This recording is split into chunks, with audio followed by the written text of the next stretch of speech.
प्रकार से समझो कि एक एक लॉटरी तुम्हारी खुलती जा रही है। एक और विश्लेषण है इसमें, अधिक मास है इसमें। जैसे तुम मलमास कहते हो और प्रबुद्ध जन, जैसे आपको पता है, मुझे लगा एक बार पहले आपको पूछूं, मलमास को, अधिक मास को प्रबुद्ध लोग और अच्छी भाषा में संस्कृत अथवा पंचांग की भाषा में क्या कहा जाता है? किसी को मालूम? हाथ उठाइएगा।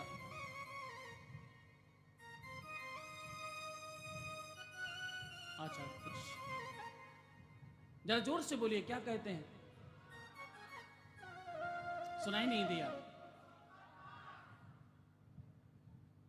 आवाज नहीं आई। ऐसा कहने मात्र से जीवन परिवर्तित हो जाता है। क्या करने से? केवल पुरुषोत्तम मास कहने मात्र से पूरे के पूरे वर्ष भर कोई व्रत करता रहे और 7 जन्मों तक व्रत करे, जितना पुण्य प्राप्त होता होगा उतना केवल पुरुषोत्तम मास कह देने मात्र से हो जाता है। इसलिए तुमसे कहलवाया, मात्र 3 बार पुरुषोत्तम मास कह देने से 7 जन्मों तक लगातार व्रत उपवास करने से जो भक्ति और जो तुम्हें पुण्य प्राप्त होता होगा वो पुरुषोत्तम मास 3 बार कह देने मात्र से पूरा हो जाता है। कहते हैं 3 वर्ष में एक बार ये मास पधारता है, और जब पहली बार प्रकृति का निर्माण हुआ तो इस मास को सबने ठुकरा दिया। हर महीने का कोई देवता है, हर दिन का कोई देवता है, हर नक्षत्र का कोई स्वामी है।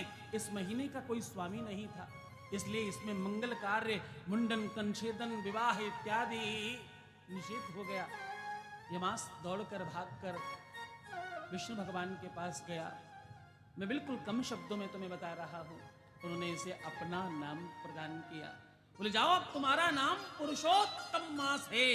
और मलमास को लोग पहले मलमूत्र के उससे देखा करते थे कि ये तो बड़ा खराब महीना है।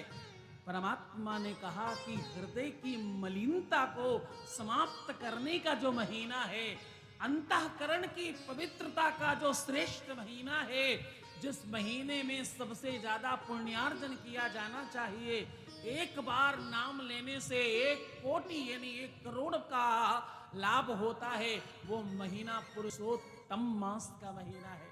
हाँ, ज्योतिषीय भाषा में चंद्र और सूर्य से गणना होती है दिनों की। सूर्य के आधार पर 365 दिन का साल होता है और चंद्रमा के आधार पर 354 दिन का साल होता है। तो ये जो 11-11 दिन बचते हैं वो 3 दिन में 11 या 33 दिन खड़े हो जाते हैं। उसी मास को पुरुषोत्तम मास कहा जाता है। इसे आप श्रेष्ठ मास के नाम से जाना चाहिए। इस महीने में किया हुआ पुण्य तुम्हारे जीवन को और ज्यादा बड़ा और ज्यादा श्रेष्ठ बना देता है। तो पहले श्रावण और फिर कलकल नीलाद्री गंगा का सानिध्य और बूढ़ेनाथ महादेव का आशीष और छोटी काशी जैसी पवित्र धानी और उसमें दिव्य गाथा, श्रेष्ठ गाथा, देवादेव महादेव का उपाख्यान, शिव महापुराण का अवगाहन, ये ऐसा अद्भुत संयोग बन रहा है जो तुम्हारे जीवन को अमृत तुल्य बनाने के लिए आया है। ऐसा मानकर एक एक क्षण को अंतःकरण में उतारने की कोशिश करना। बोले शंकर भगवान की।